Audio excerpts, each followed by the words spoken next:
கடன் வாங்கி இன்வெஸ்ட் பண்ணாதீங்கன்னு சொல்லுவாங்க. ஏன்னா நம்ம கடன் வாங்கி பண்ணும்போது நம்ம தப்பாக பண்ணிட்டா அது வந்து பார்த்திங்கன்னா நம்மளே வந்து பெரிய அளவில் வந்து அதாவது வந்து கடனில் தள்ளுறதுக்கு வாய்ப்பு இருக்குது. பர்சனல் லோன் வந்து பார்த்திங்கன்னா ஜென்ரலாகவே நம்மளோட இன்ட்ரெஸ்ட் ரேட் வந்து பார்த்திங்கன்னா 14% 15% ஆர் அதுக்கு மேலே இருக்கும். உங்களோட இன்வெஸ்ட்மெண்ட் ரிட்டர்னும் அந்த ரேஞ்சில் தான் இருக்க போதுன்னா அப்போ அது ஆக்சுவலாக வந்து பெரிய ப்ராஃபிட்டபிலிட்டியே கொடுக்காது. அண்ட் லாஸ் ஆச்சுன்னா அது வந்து ஒரு பெரிய அளவில் இம்பாக்ட் இருக்கும். ஸோ உங்கள்கிட்ட ஒரு 10 லட்ச ரூபா மதிப்புள்ள ஸ்டாக்கோ இல்லை மியூச்சுவல் ஃபண்டோ இருக்குதுன்னு வச்சுப்போம். நீங்கள் அதுக்கு அகெயின்ஸ்டாக வந்து லோன் வந்து எடுக்க முடியும். லாங் டேர்முக்கு நீங்கள் லீவரேஜ் எடுத்து பண்ணிங்கன்னா உங்களுடைய பாரோயிங் காஸ்ட்டை விட உங்களுடைய ரிட்டர்ன்ஸ் நல்லா இருந்ததுன்னா கண்டிப்பாக நீங்கள் வந்து அடிஷ்னலாக ஒரு கேபிட்டலை வந்து கிரியேட் பண்ண முடியும். பணத்தை சேர்க்கறது வந்து ரொம்ப கஷ்டம், இழக்கிறது வந்து ரொம்ப ஈஸி. ஸோ அதனால் லீவரேஜை எடுக்கணுமா எடுக்க வேணாமான்றது நீங்கள் முடிவு எடுத்துக்கோங்க. எஸ்எம்இ இன்டர்நெட் வியாபாரிகளின் நண்பன். வியாபார கடனுக்கு சொத்து அடமானம் தேவையில்லை. மார்க்கெட் வட்டியில் பாதி மட்டுமே. பிடித்தமில்லாத முழு கடன் வசதி. தொடர்புக்கு 9884400634 9600522282. வெல்த் கேஃபே நேயர்களுக்கு வணக்கம். உங்கள் சுந்தர், மியூச்சுவல் ஃபண்ட் டிஸ்ட்ரிபியூட்டர். இந்த இன்வெஸ்ட்மெண்ட் பண்ணும்போது பார்த்தீங்கன்னா பல டைப் ஆஃப் கொஸ்டின்ஸ் வரும். அதில் ஒரு முக்கியமான கொஸ்டின் வந்து பார்த்தீங்கன்னா இன்வெஸ்ட்மெண்ட் பண்ணும்போது கடன் வாங்கி இன்வெஸ்ட்மெண்ட் பண்ணலாமா அப்படின்னு கேட்பாங்க. இந்த கேள்விக்கு ஸ்ட்ரைட்டாக பதிலும் சொல்லலாம், இல்லை இதில் என்னென்ன டைப் ஆஃப் விஷயங்கள் இருக்கோ அப்படின்னு தெரிஞ்சுக்கிட்டும் நீங்கள் வந்து பண்ணலாம். ஸோ இப்போ இந்த வீடியோவில் நான் உங்களுக்கு சொல்ல போகிறது வந்து பார்த்தீங்கன்னா கடன் வாங்கினா நீங்கள் எந்தெந்த விஷயத்தை வந்து அவாய்ட் பண்ணணும், எந்தெந்த விஷயத்தை செய்யணும் அப்படின்றத பற்றி தான் வந்து உங்களுக்கு வந்து டீட்டெயிலாக சொல்ல போகிறேன். ஸோ முதல்ல கடன் வாங்கி இன்வெஸ்ட் பண்ணலாமான்னா ஜென்ரலாகவே கடன் வாங்கக்கூடாது அப்படின்றது தான் வந்து பொதுவான கருத்து. அந்த கருத்தில் வந்து கண்டிப்பாக ஒரு நியாயமும் இருக்குது. ஆனால் இப்போ கடனை வாங்காமல் நான் பண்ணேன்னா என்னால் வந்து அதிகமான ரிட்டர்ன் சம்பாதிக்க முடியாதே அப்படின்னு இன்னொரு தரப்பு வந்து எப்போவுமே சொல்லிகிட்டே இருப்பாங்க.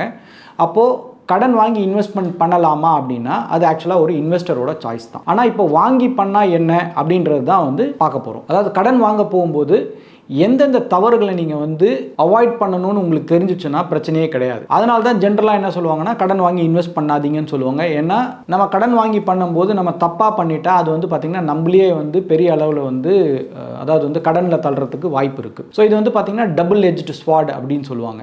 ரெண்டு பக்கமும் வந்து கத்திக்கு ஷார்ப்பாக இருக்கா மாதிரி லீவரேஜில் நீங்கள் போய் இன்வெஸ்ட்மெண்ட் பண்ணிங்கன்னா நல்லபடியாக போயிடுச்சுன்னா நீங்கள் நிறைய ரிட்டர்ன் சம்பாதிக்க முடியும். தப்பாக போயிடுச்சுன்னா அது வந்து பார்த்திங்கன்னா உங்களுடைய கேபிட்டலையே ஜீரோ ஆக்கிட முடியும். அதனால தான் ஜென்ரலாக யாருமே வந்து பார்த்திங்கன்னா கடன் வாங்கி பண்ணுங்கன்னு சொல்ல மாட்டாங்க. ஏன்னா எப்போவுமே க்ரீட் வந்து பார்த்திங்கன்னா நம்மளை வந்து கடன் வாங்க தூண்டி ஒரு வாட்டி நம்ம பாசிட்டிவ் ஆகிட்டோம்னா இன்னும் ஜாஸ்தி கடன் வாங்கி சம்டைம்ஸ் வந்து மாட்டிக்கிறதுக்கான வாய்ப்பு இருக்குது. ஸோ கடன் வாங்குறதா இருந்தால் முதல்ல நீங்கள் செய்ய வேண்டியது என்னென்னா கடன் வாங்கி இன்வெஸ்ட்மெண்ட் பண்ணும்போது எக்ஸசிவாக கடன் வாங்கக்கூடாது. எக்ஸசிவாக கடன் வாங்கக்கூடாதுன்னா ஃபார் எக்ஸாம்பிள் இப்போ வந்து நிறைய பேர் லீவரேஜ் எடுக்கும்போது வந்து பார்த்தீங்கன்னா ஸ்டாக் ட்ரேடிங்கில் வந்து நிறைய பேர் வந்து லீவரேஜ் எடுத்து பண்ணுவாங்க. ஸ்பெஷலி இந்த ஃபியூச்சர்ஸ் அண்ட் ஆப்ஷன்ஸ் மார்க்கெட்டில் வந்து பார்த்தீங்கன்னா லீவரேஜ் எடுப்பாங்க. இப்போ நீங்கள் வந்து ஒரு நிஃப்டி கான்ட்ராக்ட் எடுத்துப்போமே, ஒரு நிஃப்டி கான்ட்ராக்ட் வந்து பார்த்தீங்கன்னா கிட்டத்தட்ட 6 லட்ச ரூபா மதிப்பு. ஸோ இன்றைக்கி வந்து கிட்டத்தட்ட 24,000 25,000 பாயிண்டில் இருக்குது. ஒரு லாட் சைஸ் வந்து பார்த்தீங்கன்னா 25. அப்படின்னா உங்களுடைய கான்ட்ராக்ட் வேல்யூ வந்து பார்த்தீங்கன்னா கிட்டத்தட்ட 6 லட்சத்துலேருந்து 6,25,000 ரூபாய் வரைக்கும் இருக்குது. இப்போ நீங்கள் இந்த பொசிஷனை எடுக்கிறதுக்கு நீங்கள் வெறும் ஒரு 60,000 70,000 ரூபாய் கட்டினா போதும் இந்த பொசிஷனை நீங்கள் எடுக்க முடியும் ட்ரேட் பண்ணுறதுக்கு. அப்போது 6 லட்ச ரூபாய் கான்ட்ராக்ட்டுக்கு நீங்கள் 60,000 ரூபாய் தான் கட்டுறீங்கன்னா கிட்டத்தட்ட 10 மடங்கு நீங்கள் உங்களை லீவரேஜ் பண்ணுறீங்க. இந்த மாதிரி பண்ணிங்கன்னா இன்கேஸ் மார்க்கெட் மேலே போச்சுன்னா நீங்கள் வந்து 10% மார்க்கெட் மேலே போகுதுன்னு வச்சுப்போமே, அப்போ நீங்கள் கிட்டத்தட்ட 60,000 ரூபாய் ஈஸியாக சம்பாரிச்சிட முடியும். இதே 10% மார்க்கெட் இறங்குச்சுன்னா நீங்கள் 60,000 ரூபாயிலேருந்து 70,000 ரூபாய் லாஸ் பண்ணிடுவீங்க. உங்களுடைய கேபிட்டலே 60,000 70,000 ரூபாய் தான். அப்போது ஒரு 10% ஸ்விங்கிலேயே நீங்கள் வந்து என்டையர் கேபிட்டலில் லூஸ் பண்ணுறதுக்கான சான்சஸும் இருக்குது. அப்போது இந்த முதல்ல நீங்கள் லீவரேஜ் எடுத்தீங்கன்னா எக்ஸசிவ் லீவரேஜ் எடுக்கக்கூடாது. ஸோ நீங்கள் 1 லட்ச ரூபாய்க்கு நீங்கள் கடன் வாங்கி இன்வெஸ்ட் பண்ணுறீங்கன்னா உங்களுடைய கார்பஸ் அட்லீஸ்ட் வந்து 5 லட்சமோ இல்லை வந்து 6 லட்சமோ இருக்கணும். அப்போ வந்து உங்களுடைய லோன் அமௌண்ட் வந்து பார்த்தீங்கன்னா 10-20% தான் இருக்கும். நான் முன்னாடி கொடுத்த எக்ஸாம்பிளில் வந்து பார்த்தீங்கன்னா கிட்டத்தட்ட 600% இருக்குது. ஸோ முதல்ல எக்ஸசிவ் லீவரேஜ் கண்டிப்பாக பண்ணக்கூடாது. அடுத்தது நீங்கள் இன்வெஸ்ட்மெண்ட் பண்ணும்போது டைம் ஃப்ரேமை சுருக்கக்கூடாது. இப்போ நிஃப்டி கான்ட்ராக்ட்னு எடுத்தீங்கன்னா ஜென்ரலாக வீக்லி கான்ட்ராக்டாக இருக்கலாம், இல்லை மந்த்லி கான்ட்ராக்டாக இருக்கலாம், இல்லை அடுத்த மாத கான்ட்ராக்டாக இருக்கலாம். அப்படின்னா எல்லாமே வந்து வார கணக்குலையும் மாத கணக்குலையும் இருந்ததுன்னா உங்களுடைய தப்பு நடக்கிறதுக்கான ஆர் நீங்கள் எடுத்த பெட்டு வந்து நடக்காமல் போகிறதுக்கான வாய்ப்பு நிறையா இருக்குது. ப்ளஸ் நீங்கள் ஓவர் லீவரேஜில் வேறு இருக்கீங்க. அப்போது கண்டிப்பாக அது வந்து உங்களை இம்பாக்ட் பண்ணும். நீங்கள் லீவரேஜ் எடுத்து இன்வெஸ்ட்மெண்ட் பண்ணுறதா இருந்தாலும் அது லாங் டேர்முக்காக இருந்ததுன்னா அது பெனிஃபிஷியலாக இருக்கிறதுக்கு வாய்ப்பு இருக்குது. அட்லீஸ்ட் ஒரு 5 வருஷம் 10 வருஷம் 5 வருஷத்துக்கு நிஃப்டி கான்ட்ராக்ட் இல்லையே அப்படின்னு நீங்கள் கேட்குறீங்க. ஆனால் நீங்கள் புரிஞ்சுக்க வேண்டியது என்னென்னா, வெறும் லீவரேஜ் வந்து இந்த மாதிரி தான் பண்ணணும்னு அவசியம் கிடையாது.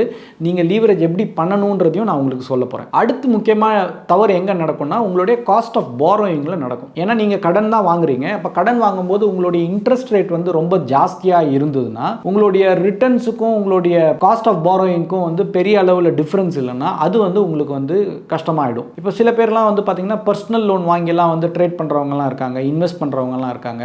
பர்சனல் லோன் வந்து பார்த்தீங்கன்னா ஜென்ரலாகவே நம்மளோட இன்ட்ரெஸ்ட் ரேட் வந்து பார்த்தீங்கன்னா 14% 15% ஆர் அதுக்கு மேலே இருக்கும். உங்களோட இன்வெஸ்ட்மெண்ட் ரிட்டர்னும் அந்த ரேஞ்சில் தான் இருக்க போதுன்னா அப்போ அது ஆக்சுவலாக வந்து பெரிய ப்ராஃபிட்டபிலிட்டியே கொடுக்காது. அண்ட் லாஸ் ஆச்சுன்னா அது வந்து ஒரு பெரிய அளவில் இம்பாக்ட் இருக்கும். ஸோ உங்களுடைய காஸ்ட் ஆஃப் போரோயிங் மேலேயும் நீங்கள் வந்து கண்டிப்பாக கண்ணு வச்சிருக்கணும். ஏன்னா உங்களை lower the cost the better. உங்களால் வந்து 8% 9% பணம் பாரோ பண்ணி உங்களோட இன்வெஸ்ட்மெண்ட் ரிட்டர்ன் வந்து 14-15% இருந்ததுன்னா அட்லீஸ்ட் ஒரு 4-5% வந்து கேப் இருக்கும்.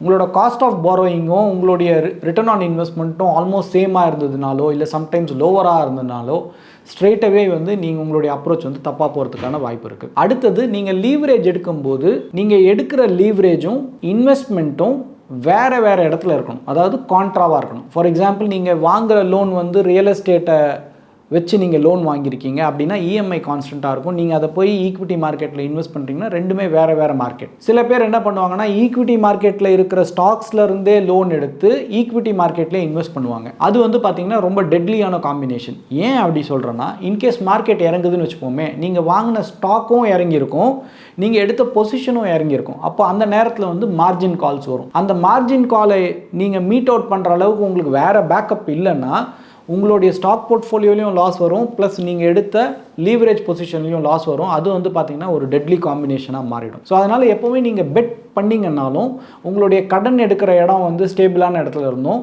உங்களுடைய இன்வெஸ்ட்மெண்ட் வந்து ஈக்விட்டி மார்க்கெட்டில் இருந்ததுன்னா அட்லீஸ்ட் இங்கே எந்த வாலட்டிலிட்டி வந்தாலும் உங்களுடைய பே பண்ணுற இன்ட்ரெஸ்ட் வந்து பார்த்திங்கன்னா சேஞ்ச் ஆகாது. ஸோ அதையும் நீங்கள் வந்து புரிஞ்சு பண்ணிங்கன்னா பெட்டராக இருக்கும். இப்போ நான் இவ்வளோ நேரம் சொன்னது எல்லாமே எதெல்லாம் நீங்கள் பண்ணக்கூடாதுன்னு சொன்னேன். இன்கேஸ் நீங்கள் எதையும் தாண்டி லீவரேஜ் எடுத்து இன்வெஸ்ட்மெண்ட் பண்ணணும்னா இந்த மாதிரி ஒரு ஆப்ஷனை நீங்கள் வந்து பார்க்கலாம். எப்படி பார்க்கலாம்னா, இப்போ ஃபார் எக்ஸாம்பிள் உங்ககிட்ட ஒரு 10 லட்ச ரூபா மதிப்புள்ள ஸ்டாக்கோ இல்லை மியூச்சுவல் ஃபண்டோ இருக்குன்னு வச்சுப்போம். நீங்கள் அதுக்கு அகெயின்ஸ்டாக வந்து லோன் வந்து எடுக்க முடியும். நீங்கள் எடுக்கும்போது 10 லட்ச ரூபா கார்பஸ் இருக்குன்னா முதல்ல லோன் கொடுத்தாங்கன்னா 50% வரைக்கும் தான் உங்களுக்கு லோன் கொடுப்பாங்க. ஏன்னா இது வந்து வாலடைல் அசெட். ஸோ அதனால உங்களுக்கு லோன் எலிஜிபிலிட்டி 10 லட்ச ரூபாய்னா உங்களுக்கு எலிஜிபிலிட்டியே வந்து 5 லட்ச ரூபாய் தான் கிடைக்கும். ஆனால் நீங்கள் அந்த 5 லட்ச ரூபாய்க்கும் லோன் எடுத்து இன்வெஸ்ட் பண்ணாமல் அதுலேயும் ஒரு 50% குஷன் வச்சுக்கிட்டீங்கன்னா 10 லட்ச ரூபாய்க்கு நீங்கள் வெறும் 2.5 லட்ச ரூபாய் நீங்கள் வந்து லோன் எடுத்து இன்வெஸ்ட் பண்ணீங்கன்னா உங்களுக்கு வந்து பெட்டராக இருக்கும். ஏன் பெட்டராக இருக்கும்னா, நீங்கள் இன்வெஸ்ட் பண்ண போகிறது வந்து மியூச்சுவல் ஃபண்ட் மாதிரி ஒரு அசெட்டில் நீங்கள் ரீஇன்வெஸ்ட் பண்ணுறீங்கன்னு வச்சுப்போமே. அப்போது ஒரு 5 இயர் 10 இயர் 15 இயர் பீரியடில் அதுக்கு ரிட்டர்ன்ஸ் வந்து பார்த்தீங்கன்னா அட்லீஸ்ட் ஓரளவுக்கு ப்ரெடிக்டபிளாக ஒரு 12-15% வரைக்கும் எதிர்பார்க்கலாம்.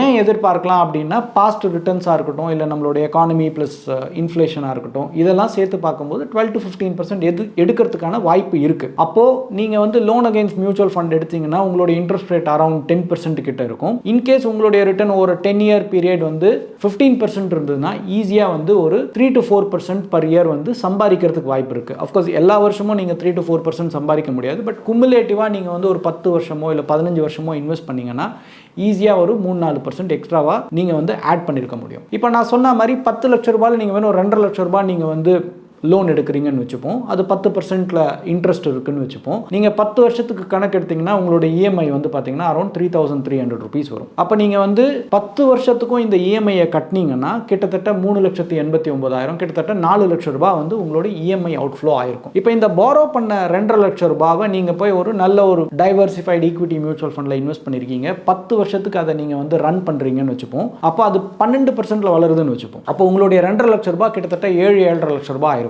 அப்போ 7.5 லட்ச ரூபாய் நீங்க சம்பாதிச்சிருக்கீங்க, இஎம்ஐயா வந்து கிட்டத்தட்ட 4 லட்ச ரூபாய் செலவு பண்ணிருக்கீங்க அப்படின்னா ஸ்டில் ஒரு 3.5 லட்ச ரூபாய் உங்ககிட்ட நெட்டா நிற்கும். இதே உங்களுடைய இன்வெஸ்ட்மெண்ட் வந்து 15% வளர்ந்ததுன்னு வச்சுப்போமே, கிட்டத்தட்ட உங்களுடைய அமௌண்ட் வந்து பாத்தீங்கன்னா நீங்க போட்ட 2.5 லட்ச ரூபாய் 15% வளர்ந்ததுன்னா கிட்டத்தட்ட 10 லட்ச ரூபாய்க்கு மேல வந்திருக்கும். அப்போ உங்களுடைய காஸ்ட் வந்து 4 லட்ச ரூபாய், 10 லட்ச ரூபாய் சம்பாதிச்சிருக்கீங்கன்னா அடிஷ்னலாக நீங்கள் ஒரு 6 லட்ச ரூபாய் எடுத்துருக்க முடியும். ஸோ இப்படி தான் நீங்கள் லீவரேஜ் பண்ணணும். ஏன்னா இந்த இதில் வந்து பார்த்தீங்கன்னா நீங்கள் எக்ஸசிவாக லீவரேஜ் பண்ணலை, நான் முன்னாடி சொன்ன மாதிரி. ஏன்னா உங்களுடைய 10 லட்ச ரூபாயில் வெறும் 25% தான் நீங்கள் லோன் எடுக்கிறீங்க. அதே நிஃப்டி கதையில் பார்த்தீங்கன்னா நீங்கள் 100 ரூபாய் வச்சிருக்கீங்க, ஆனால் 600 ரூபாய்க்கு நீங்கள் வந்து லோன் எடுக்கிறீங்க. அது வந்து டெட்லி. இந்த இடத்துல வந்து பார்த்தீங்கன்னா ரிவர்ஸ் 1/4 ஆஃப் யோர் இதில் தான் வந்து நீங்கள் வந்து பாரோ பண்ணுறீங்க. அதே மாதிரி நீங்கள் டைம் ஃப்ரேம் ஆட்டோமேட்டிக்காக ஜாஸ்தியாக கொடுக்குறீங்க. ஸோ இதை பண்ணும்போது உங்களுடைய காஸ்ட் ஆஃப் பாரோயிங்கும் கம்மியாக இருக்குது, ப்ளஸ் உங்களுடைய ரிட்டர்ன் ஜாஸ்தியாக இருக்கும்போது நீங்கள் பெட்டராக சம்பாதிக்கிறதுக்கான ஒரு வாய்ப்பு இருக்குது. இது எல்லா இன்வெஸ்டருக்கும் சூட் ஆகுமானா கண்டிப்பாக சூட் ஆகாது. அதுக்கு தான் நான் முன்னாடியே சொன்னேன், இது வந்து என்டையர்லி ஒரு இன்வெஸ்டரோட சாய்ஸ். ஆனால் லீவரேஜை வந்து நீங்கள் சரியாக பயன்படுத்திங்கன்னா இது வந்து கத்தி மாதிரி. இந்த கத்தியை வச்சு நீங்கள் வந்து